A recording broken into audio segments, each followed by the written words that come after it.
अगर आप अपनी प्रॉपर्टी आईडी को सेल्फ सर्टिफाई करना चाहते हैं या प्रॉपर्टी आईडी में कुछ करेक्शंस करना चाहते हैं तो इस वीडियो में आपको ये करना सिखाएंगे। तो सबसे पहले गूगल के अंदर सर्च करें property ID Haryana. Property ID Haryana search करते ही सबसे पहले लिंक आएगा https://property.ulbharyana.gov.in।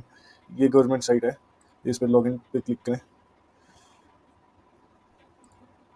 इसके अंदर मोबाइल नंबर के ज़रिए अपना लॉगिन कर सकते हैं। अगर आपका मोबाइल नंबर लॉगिन नहीं है, जैसे कि मैं कोई एक रैंडम नंबर डाल देता हूँ और सेंड ओटीपी पे क्लिक करूँगा तो यहाँ दिखाएगा user name is incorrect, please enter correct user name. इसका मतलब आपका फ़ोन नंबर रजिस्टर्ड नहीं है। अगर रजिस्टर्ड नहीं है तो क्लिक हेयर पर क्लिक करें। इसमें आपको अपना नाम, पूरा नाम, पिताजी या हस्बैंड का नाम, मोबाइल नंबर और ईमेल कंपलसरी नहीं है। ये 3 चीज़ कंपलसरी है। अगर ये तीनों चीज़ डालते हैं और सेंड ओटीपी फॉर वेरिफिकेशन पर क्लिक करने पे एक ओटीपी आएगा गवर्नमेंट ऑफ हरियाणा की तरफ से, GOVHRY की तरफ से। बस एंटर करते ही आपकी जो मोबाइल नंबर है रजिस्टर्ड हो जाएगा। इसके बाद वापस बैक जाएँ और अपना फ़ोन नंबर यहाँ डालें, जैसे मैं डाल रहा हूँ।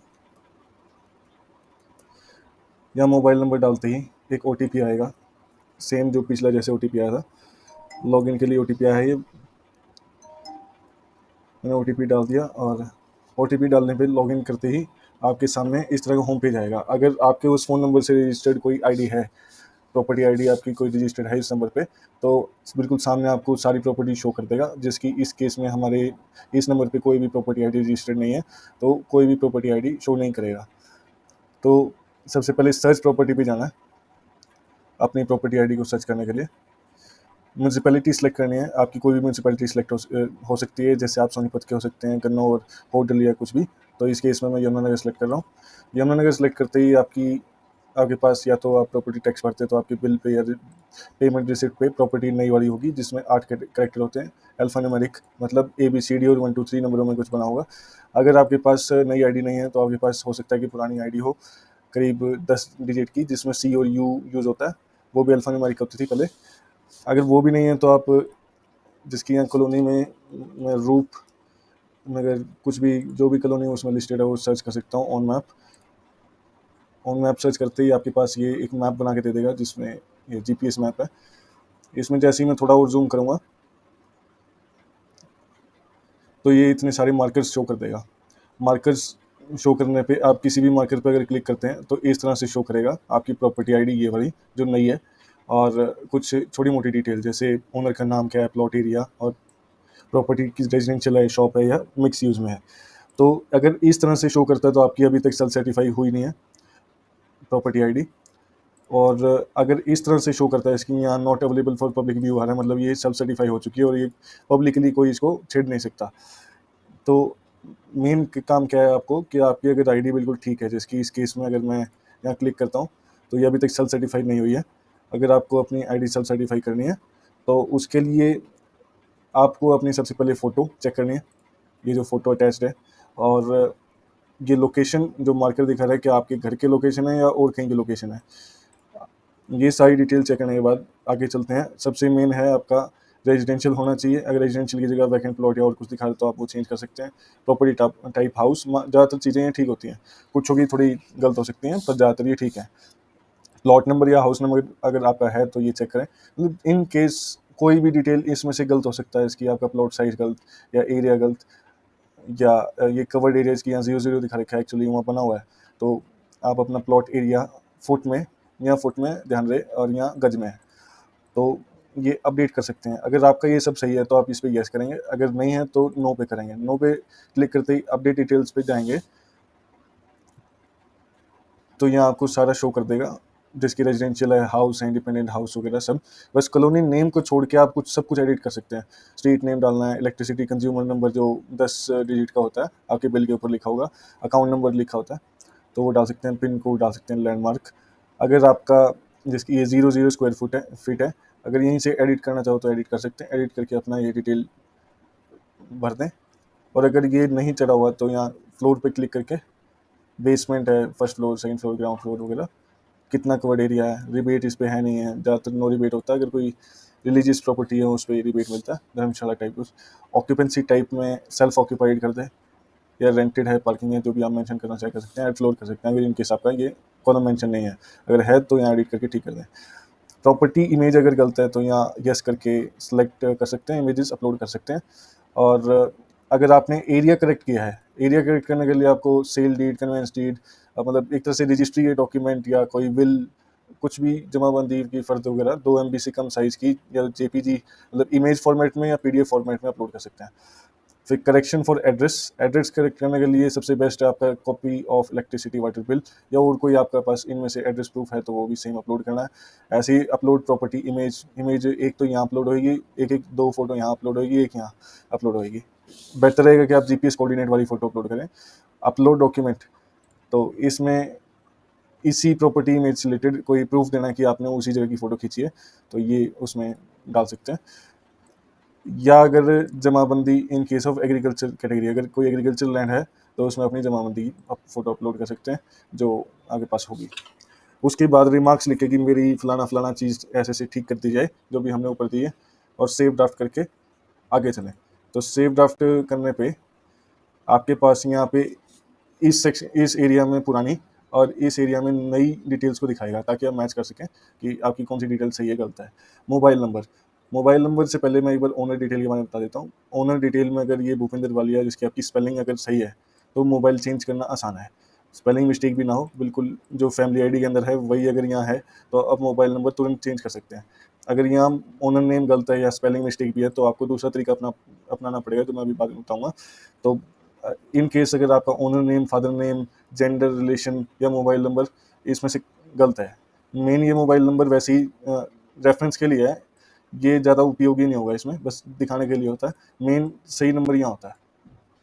तो अगर इनमें से कुछ गलत है तो नो पे अपडेट डिटेल क्लिक करके जा सकते हैं।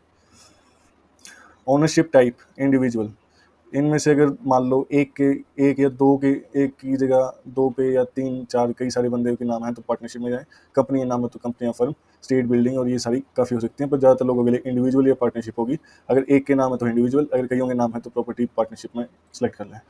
अगर ये आपका पुराना नाम था, जिसके पिताजी का नाम था, जो जिनकी डेथ हो चुकी है, बस डेथ केस पे क्लिक कर दें। डेथ केस के पे क्लिक करते ही कुछ ये डॉक्यूमेंट्स एक्स्ट्रा अपलोड करने पड़ते हैं, जो आप यहाँ देख लेना एक बार धीरे धीरे। और अगर नॉन डेथ केस अभी ज़िंदा हैं पर आपके नाम आ चुकी है प्रॉपर्टी, या ओनर का नाम वगैरह कुछ गलत था, तो इसमें से ये डिलीट करें। डिलीट करके अपना ओनर जो सही नाम है, owner name, gender, father name या husband name, relation type father या हस्बैंड हो सकता है, मोबाइल नंबर जो 10 डिजिट का होगा वो ऐड ओनर्स पर क्लिक करके यहाँ आपके पास शो कर देगा। प्रूफ ऑफ ओनरशिप, ओनरशिप का प्रूफ वही आपकी रजिस्ट्री कॉपी या और कोई आपके पास कोर्ट डिक्री हो सकती है, अलॉटमेंट लेटर हो सकता है, तो इस तरह के कोई डॉक्यूमेंट 2 MB से कम में अपलोड करने। ऐसे ही proof of identity, proof of applicant, जिसमें आप आधार, पैन कार्ड, परिवहन पहचान पत्र मतलब family ID, passport, driving licence, voter ID, इनमें से कुछ भी अपलोड कर सकते हैं। In case of legal heir cases, अगर कोई केस वगैरह है तो succession cases issued by court और तहसीलदार, वो अपलोड करना इन केस, क्योंकि ये स्टार लगा हुआ तो ये तो कंपलसरी है, ये कोई कंपलसरी नहीं है। अगर कुछ ऐसा इस तरह का केस है आपका तो आप कर सकते हैं, अदरवाइज एंटर रिमार्क्स करके कि मेरी फलाना डिटेल चेंज कर दी जाए वगैरह लिख के अपना सेव ड्राफ्ट कर दें। सेव ड्राफ्ट करते ही आपका वहाँ शो कर देगा। अब नेक्स्ट फ़ोन नंबर जो मैंने चेंज करने के बारे में बताया था कि अगर आपकी यहाँ स्पेलिंग बिल्कुल सही है जो फैमिली आईडी में थी, तो यहाँ पे नो पे क्लिक करें, अपडेट डिटेल्स पे हैं। अपडेट डिटेल्स में जाते ही ऑप्शन 1 पीपीबी आईडी बेस्ड में अपनी फैमिली आईडी डाल दें, जैसे मैं अपनी डाल रहा हूँ। यहाँ जाते ही 0, ये मेरी फैमिली की डिटेल दिखा देगा, उसमें मैं अपना कोई भी फैमिली मेम्बर सेलेक्ट करके सेंड OTP कर सकता हूँ। तो जैसे ही मैं OTP सेंड करूँगा तो 4 डिजिट का OTP आएगा, वो डालते ही वो मैच करेगा, नाम स्पेलिंग मैच करेगा, और अगर मैच कर देती है तो आपका फ़ोन नंबर तुरंत चेंज हो जाएगा। अगर ये नहीं करना या आपका स्पेलिंग मिस्टेक है और आपने दूसरे तरीके से मोबाइल नंबर चेंज करना है, तो अपना फ़ोन नंबर यहाँ डालें, और आइडेंटिफिकेशन के तौर पे Aadhaar number, BPL card, driving licence, PAN card, family ID मतलब परिवार पहचान पत्र, passport, ration card, voter ID, इसमें से इसके आधार कार्ड सेलेक्ट कर लें। तो आधार कार्ड की कॉपी अपलोड करनी है, अपलोड होते ही रिमार्क्स में डाल दें कि मेरा फलाना नंबर चेंज कर दिया जाए, और सेव ड्राफ्ट पे क्लिक करें। सेव ड्राफ्ट पे क्लिक करते ही ये एप्लीकेशन अभी सबमिट नहीं हुई है, ये समझे कि सेव ड्राफ्ट का मतलब है कि अभी टेम्परेरीली हमने सेव किया है, अभी बाद में जब हम सबमिट करेंगे तो ऑप्शन आएगा। इसी तरह से आपका कोई आउटस्टैंडिंग ड्यूज, मतलब जो प्रॉपर्टी और फायर टैक्स आप साल में एक बार भरते हैं, तो वो अब अगर आपका टैक्स बकाया है, जैसे कि साल का इतना आता है, ये पिछला उन्होंने भरा नहीं है और ये उसके ऊपर इंटरेस्ट लग गया है, मतलब एक तरह से पेनल्टी लगी है। अगर आपका कोई कमर्शियल या मिक्स यूज़ में, तो फायर टैक्स भी लगेगा और ये कुल जो आपको अगले 31 मार्च तक पे करना है, ये उसका अमाउंट है। अगर आपने सारा पे कर रखा है तो आप इस पे भी नो पे क्लिक करके अपडेट डिटेल्स में जा सकते हैं। इसमें कह सकते हैं कि दो ऑप्शन दिया गया है, selective applicable property tax, fire tax changes charges display on the portal are incorrect. हो सकता है कि आपका ज़्यादा टैक्स शो कर रहा हो जबकि होना चाहिए था कम, तो ये कर सकते हैं। अगर आपने सारा टैक्स ऑलरेडी पे कर दिया है पर रिकॉर्ड में अपडेट नहीं हुआ, तो यहाँ से कर सकते हैं। तो ये जो भी रिक्वायरमेंट है, जिसकी रिसिप्ट की कॉपी मांगेगा कि आपने अपनी रिसिप्ट दिखाओ कि आपने पे कर रखा है, तो प्रूफ तो देना ही पड़ेगा। अगर प्रूफ है आपके पास, तो आपने कितना पे किया था उसका अमाउंट, फायर टैक्स कितना पे किया था उसका अमाउंट, और उसकी उनकी रिसिप्ट अपलोड करनी है। अगर आपका टैक्स गलत चढ़ा हुआ है तो आप अपना सही वाला टैक्स लिखें इस पर, और डॉक्यूमेंट प्रूफ जो आप देना चाहें एज अ प्रूफ, वो अपलोड कर सकते हैं यहाँ पे। तो सेम वही, enter remarks and save draft. तो धीरे धीरे जैसे जैसे जो सेक्शन आप चेंज करते रहेंगे, वो धीरे धीरे आपके एक साइड में सही वाला और एक साइड में, लेफ्ट साइड में आपका गलत वाला शो करता रहेगा, ताकि आप मैच कर सकें क्या क्या चेंजेस होने वाले हैं। ऐसी development charges and unauthorised status. Development charges life में एक बार दिए जाते हैं, और कभी प्रॉपर्टी सेल करोगे तो जब तो आपको ये पे करना ही पड़ता है। पर अगर आपने कभी नक्शा पास करवाया हो तो उस टाइम पे आपने पे किया होगा, अगर नहीं किया है तो ये पे करना पड़ेगा। अगर पे कर रखा है तो वही सेम, जैसे प्रॉपर्टी टैक्स के ऊपर हमने बताया था कि आप इसको करेक्ट करवा सकते हैं, नो पे क्लिक करके अपडेट डिटेल्स, और ऑथराइज्ड वगैरह है, अनऑथराइज्ड है, ये सिलेक्ट कर लो। Selective payment charges displayed on the portal are incorrect.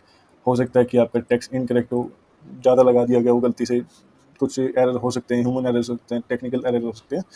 तो इसी तरह से अगर ये आपका गलत चार्जेस है तो सही चार्जेस क्या होने चाहिए वो आप लिखने, और एज अ प्रूफ डॉक्यूमेंट आपको अपलोड करना है। अगर आपने ऑलरेडी पे कर रखा है तो आपने कितना पे किया था और उसकी रिसिप्ट अपलोड करनी है। ठीक है, तो सेव ड्राफ्ट करके आपने आगे चले जाना। ये मैं कैंसिल कर रहा हूँ कि मैं इसमें चेंजेस नहीं करना चाह रहा। और गार्बेज कलेक्शन चार्जेस अभी आने लगे हैं, काफ़ी लोगों ने भरे नहीं, इसलिए इनका ड्यू दिखा रहा है। तो ये भी वही, अगर आपने भर रखा था नो करते हैं, और सेम प्रोसेस है। बस अब आपकी अगर सारी डिटेल ठीक है तो आप यस यस कर दें सब कुछ, क्योंकि आपकी सारी डिटेल ठीक है। क्या आपकी प्रॉपर्टी टैक्स की डिटेल ठीक है? हाँ जी, हाँ जी, सब कुछ ठीक है। सब कुछ ठीक है तो आपको या तो सर्टिफाई करना होगा फैमिली आईडी से, अगर आपके पास फैमिली आईडी डाल दें। अगर फैमिली आईडी नहीं देना चाहते तो आधार कार्ड से कर सकते हैं, किसी के भी, और पर घर का होना चाहिए।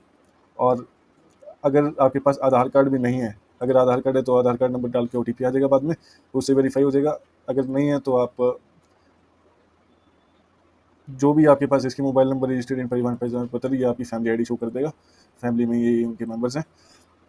तो ये प्रोसेस था। बस इसको सिलेक्ट करते ही, मान लो फैमिली मेंबर को सिलेक्ट करते ही वेरीफाई डिटेल पे क्लिक करेंगे, और आपकी आईडी ओटीपी डालते ही वेरीफाई हो जाएगी। और जैसे मैंने यहाँ दिखाया था, ये वाली आईडी अभी तक सेल्फ सर्टिफाई नहीं हुई है, वेरीफाई नहीं हुई है, मतलब एक तरह से, और ये वाली हो चुकी है। तो आपकी भी ये जो अभी तक नहीं हुई है, उसमें इस तरह से शो करने लग जाएगा, इस तरह से। और कोई भी आपकी पब्लिकली छेड़छाड़ नहीं कर सकता। बस यही प्रोसेस था। और अगर आपकी कोई गलती है तो यहाँ नो पे क्लिक करना, और जो डिटेल जो उसने मांगी है वो सेव ड्राफ्ट पे क्लिक करने पे आपके पास यहाँ लेफ्ट साइड में शो कर देगा। और जो जो नो नो करके चलना है, और जो ठीक है आपका यस यस करके चलना है। बस सेम प्रोसेस है जैसे सेल्फ सर्टिफिकेशन का था। बस जिसमें गलती है उसमें नो करके अपनी डिटेल अपडेट कर दें, सेव ड्राफ्ट करके। और एट लास्ट वही सेम प्रोसेस है कि आपको फैमिली आईडी, आधार कार्ड या फ़ोन नंबर के थ्रू करेक्शन करनी है। तो जब तक आपको ओटीपी लेके सबमिट नहीं कर देते, ना ही आपका आपका सब सर्टिफिकेशन होगा, ना ही आपकी ऑब्जेक्शन के लिए एप्लीकेशन जाएगी। अगर एप्लीकेशन चली जाती है तो आपको कुछ एक सैंपल के तौर पे मैं दिखा दूंगा कि कौन सी आईडी आपकी ऑब्जेक्शन लग चुकी है। एक बार मैं आपको दिखा देता हूँ, एक सैंपल मिल जाएगा यहाँ पे।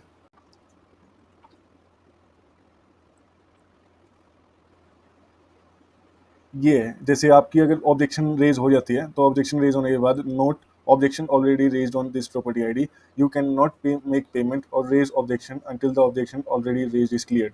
ठीक है, आपकी एप्लीकेशन नंबर और जिस फ़ोन नंबर से ऑब्जेक्शन रेज करी गई है वो ये नंबर दिखा देगा। तो अगर आपने ऑब्जेक्शन रेज कर दिया तो ये है। और अगर आपकी सेल्फ सर्टिफाइड हो चुकी है, जैसे इस केस में ये हो रखी है, तो या तो अगर मैप में देख रहे हैं तो ऐसे, अगर आप ढूंढ रहे हैं आपने अगर आईडी ढूंढी है, जैसे इस तरह से अभी दिखा देते हैं, अगर आपने आईडी ढूंढी है तो इस तरह से आपकी सेल्फ सर्टिफाई दिखा देगा, self certified by this phone number not available for public view. In case अगर आपने गलती से इस नंबर पे गलत नंबर से सेल्फ सर्टिफाई कर दिया है और आप उसको एक्सेस नहीं कर पा रहे, या प्रॉपर्टी आईडी को एक्सेस नहीं कर पा रहे, या ये हो सकता है कि किसी और गलत आदमी ने आपकी प्रॉपर्टी आईडी सर्टिफाई कर दी जबकि आपकी सर्टिफाई नहीं होनी चाहिए थी, आपकी कुछ मिस्टेक थी या ओनर नाम कुछ और था, तो यहाँ क्लिक करें। तो वो अभी पूछेगा कि the property is wrongly linked with some other owner, इसका मतलब किसी और ओनर के साथ लिंक कर दी गई जबकि इस प्रॉपर्टी का असल मालिक ना हो, तो यहाँ पे क्लिक करना है। अगर ओनरशिप ठीक है, मालिक का नाम वगैरह सब कुछ ठीक है, पर मोबाइल नंबर किसी और का लिंक हो गया है और मेरा वाला फ़ोन नंबर असल में कोई और कुछ और था, तो इस पर क्लिक कर सकते हैं। इस पर क्लिक करने में बस आपको अपना असल मोबाइल नंबर डालना होगा जिस पे SMS या OTP आएंगे, और ओनरशिप डॉक्यूमेंट जैसे रजिस्ट्री के कागज वगैरह जो प्रूफ तो देना ही पड़ेगा ओनरशिप का, और मोबाइल नंबर का प्रूफ कुछ भी डाल सकते हैं, बिल डाल सकते हैं, या आधार कार्ड नंबर, या इस पे किसी भी डॉक्यूमेंट पे आपका मोबाइल नंबर लिखा हो वो डाल सकते हैं। तो एंटर करके यानी मार्क्स, और वही सेम प्रोसीजर, फैमिली आईडी या आधार कार्ड, ये इसकी मैंने काफ़ी डिटेल भरी नहीं है इसलिए 10 डिजिट मांग रहा है, वही सेम। अगर आपके पास फैमिली आईडी है तो यस कर दें, नहीं है तो आधार कार्ड पूछेगा, आधार कार्ड भी नहीं है तो इस मोबाइल नंबर पे OTP आएगा, तो इस पर भी ऑब्जेक्शन रेज हो सकती है। अगर मालिक का नाम भी आपका नहीं है और दिखा रहा है इसमें, और असल में मालिक आप हैं और मोबाइल नंबर भी आपका नहीं है, तो इंडिविजुअल क्लिक करें, फ़ोन नंबर यहाँ डालें, नेम असल मालिक का क्या है, जेंडर फादर नेम या husband name, relationship type father husband या अदर, और मोबाइल डिजिट, मोबाइल नंबर यहाँ डालना है। एक बार तो यहाँ डलेगा, एक बार यहाँ डलेगा, सेम नंबर डाल देना। ऐड ओनर, जितने ओनर ऐड करना चाहें वैसे कर सकते हैं, अगर एक ही करना तो इंडिविजुअल, कई करने तो पार्टनरशिप में। ओनरशिप प्रूफ वही सेम आ गया, जो भी आपके रजिस्ट्री डॉक्यूमेंट्स हैं या और कोई प्रूफ है, बिल है, मोबाइल प्रूफ, कुछ भी आपको जो ठीक लगे वो अपलोड कर देना, जैसे आधार वगैरह, या फैमिली आईडी भी सही सबसे बेस्ट रहेगी, जिसमें आखिरी में फ़ोन नंबर डिटेल लिख जाते हैं। आपकी फैमिली आईडी है तो यस, आधार कार्ड है तो नो, एंड बस लास्ट में जो आप करते जाना। तो इतना सब कुछ था। तो अपनी आईडी को खुद से सर्टिफाई करें। हालांकि म्यूनसिपल कॉरपोरेशन, काउंसिल और कमिटीज़ की तरफ से एम्प्लॉयज़ भी आ रहे हैं आपके पास, जो करेक्शन तो खुद करने के राइट्स उनके पास है नहीं, पर आप या तो सेल्फ सर्टिफाई खुद कर लें ताकि उनको परेशानी ना हो। और अगर वो आपके घर आए हैं और आईडी कार्ड आपको शो कर रहे हैं कि आपकी उनकी आईडी ठीक है, तो आप उनसे भी सर्टिफाई करा सकते हैं। अगर आपको उन पर भरोसा नहीं है तो आप खुद कर सकते हैं, और करेक्शन भी खुद कर सकते हैं। ऑफिस जाने के लिए भी ज़रूरत नहीं है धक्के खाने की। तो सबसे बेस्ट रहेगा कि आप खुद करें और अपने आप पे भरोसा करें, ट्राई करके देख सकते हैं। ठीक है।